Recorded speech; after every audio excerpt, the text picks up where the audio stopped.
Welcome back to Bi-Monthly Ball. I'm your host Lewis Spears, and what is going on with my teeth? For real, like I can fit a whole thumb in there now. Is it getting wider? What's going on? Last time I decided to release an episode of this show, Russia spontaneously invaded Ukraine, making every single story I covered immediately irrelevant. So really, I was the biggest victim in that whole ordeal. So I can only assume that with the release of this episode, China has decided to invade Taiwan, kicking off the start of World War III. I, for one, welcome our new Chinese overlords, and I officially denounce the actions of so-called freedom fighter Pauline Hanson. Now, let's break down the last 2 weeks. My brand new stand-up tour, Gap Year, is on sale right now and is in the running for best tour name ever for obvious reasons. LewSpears.com for tickets. Get them now before they're gone. In tonight's quick recap, after a violent civil war between the citizens of Myanmar, two separate nations were established. On the left side of Myanmar, the Communist Republic of West Teeth rose up, and on the right side, the fascist dictatorship of East Teeth was formed. Separated by a massive neutral zone in the middle that is only getting wider, the two nations are currently in peace talks, and hopefully, with the help of the United Braces, they will rejoin each other in the next few months. In YouTube news, Mr. Beast released a shocking new challenge video where he attempted to not eat any food for an entire month. I am not eating any food for the next 30 days. Wait, won't you be hungry? Sorry, Jimmy, but I'm not impressed by anything a teenage girl can do. In the United States, it's July 4th, and Americans celebrated the only way they know how, with a bang. In religious news, a Catholic school has been officially reprimanded by the church for displaying an LGBTQ+ flag and a Black Lives Matter flag outside their school. Bishop McManus from the Catholic Church has come out and decreed that this school can no longer call itself Catholic. In response, the principal of the school quickly molested a student and they were allowed back into the church. And in news that would make Isaac Butterfield come, Joe Biden fell off a bicycle. Mr. President, may I Dr. Biden? I feel sorry for Isaac and his family because now his Christmas is just going to suck. Like, how do you top that for him? Over to my home country, where the Australian Television Awards, also known as the Logies, or Boring, or Turn That Shit Off, I Want to Watch Something Good, unfortunately went off without a hitch, and the entire country was subjected to posts, stories, and news about vaguely familiar faces using 100% of their lackluster acting skills to pretend they're there for the awards show and not to do coke in the bathroom. Speaking of no one watching Australian television, The Masked Singer is returning to TV, but if I wanted to watch Australians in masks make music, I would put on 1-4 and have a better time. Over to sport now, where AFL player Bailey Smith is in trouble after he was caught with a bag of white powder, which somehow led people to be disappointed in him. I need a straw. I love the hat. Guys, his name is Bailey, he has a mullet, and he's in the AFL. What did you think he did on the weekend? Read? In tonight's top story, after not being arrested for a suspiciously long time and Jeffrey Epstein's completely unsuspicious death, Epstein's long-term partner in love and crime was finally convicted of sex trafficking. No, not Bill Clinton. I'm talking about the lady with the face of a lunch lady and the boobs of a porn star.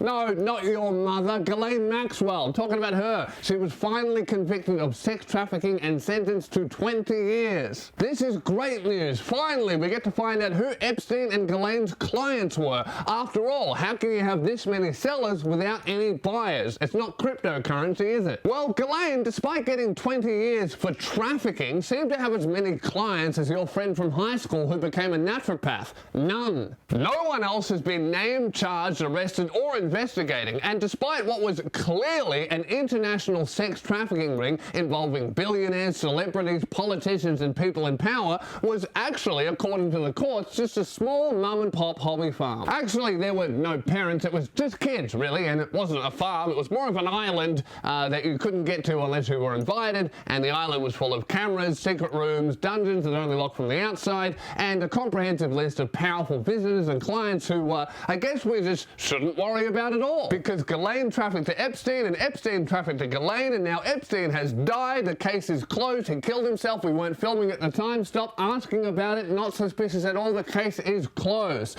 Gee, sex trafficking to me sounds like a sophisticated operation. Two people, sex trafficking, doesn't really make any sense. Where are the other people? Where's all the help that they got? Where are the clients and the other people involved that helped them pull off this incredibly sophisticated operation? Why did Epstein and Ghislaine get millions of dollars for free and houses and real estate of money and power for seemingly nothing? Where are the other people that are involved? It's not really sex trafficking if it's just two people involved. That's more like sex carpooling. And why did Ghislaine get an entire decade less time than R. Kelly for the exact same crime? There's no difference. She didn't roll over on anyone. She didn't give up any names. No other people are getting arrested or charged after this court case. So I can only assume that the only difference between R. Kelly and Ghislaine Maxwell is that while there was sex trafficking, R. Kelly was selfish, but Epstein and Ghislaine liked to share. The increasingly litigious John Barilaro, who put the word litigious in the script? I can't say that word. Listen to me.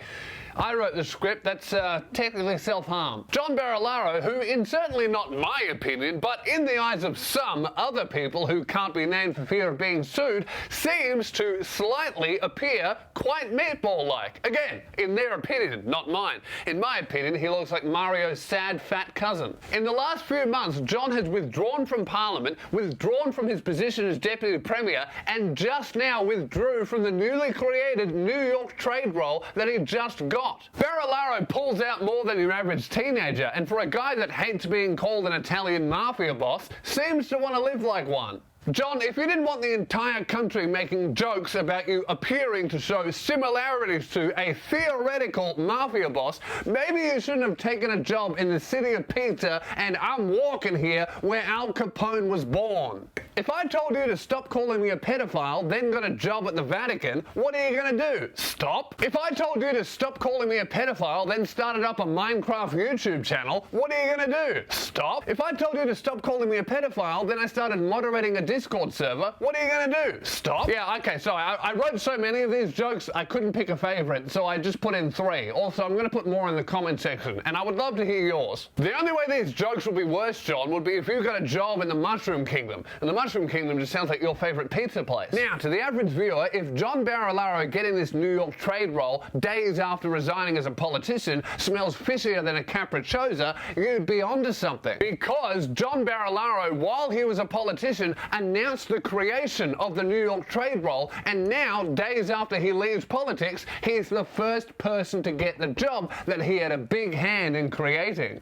The New York trade role is a $500,000 a year job based in New York City where your responsibilities are to network with wealthy business people and encourage investment in Australia, whatever the fuck that means. If the government really needed people to talk about starting business in Australia, they would airdrop bags of coke on a Gold Coast hotel balconies. Now, if this job couldn't appear more seemingly corrupt in the eyes of other people, and certainly not me, it turns out that this job role had already been offered to a woman much more seemingly qualified than John. A woman named Jenny West, who after accepting the role and celebrating with the person who offered it to her and planning to move countries, was told just days before John Barilaro resigned that the job had been taken off her and, in her words, was being given as a present to someone else. Now, John's appointment to the New York trade role has been referred to ICAC, the Independent Commission Against Corruption, and I guarantee you they will find nothing suspect. And if John's appointment to this role sounds like corrupt bullshit to you, you've probably got some fake blue-collar job, don't you? Like a roofer or a bricklayer. Cool, you can get fucked up on a Sunday afternoon and make it to work at 6 a.m. on a Monday. That's not a real job. You don't know what hard work is. You fucking bricklayers, cool. You stack up blocks. Easy. I've been a toddler before. Why don't you do something useful for the country, like go on an all-expenses-paid borderline staycation with a $500,000 salary and a $900,000 office renovation, just so you can talk theoretical business with Americans who probably think you're a pizza chef that got lost on his way to an actual fucking job.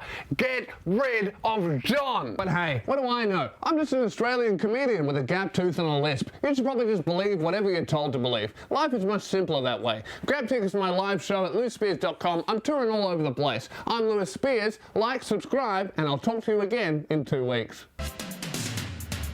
Buy my shit, buy my shirts, buy my merchant, no one gets hurt. Buy my shit, buy my shirts, buy my merchant, no one gets hurt. Buy my shit, buy my shirts, buy my merchant, no one gets hurt. Buy my shit, buy my shirts, buy my merchant, no one gets hurt.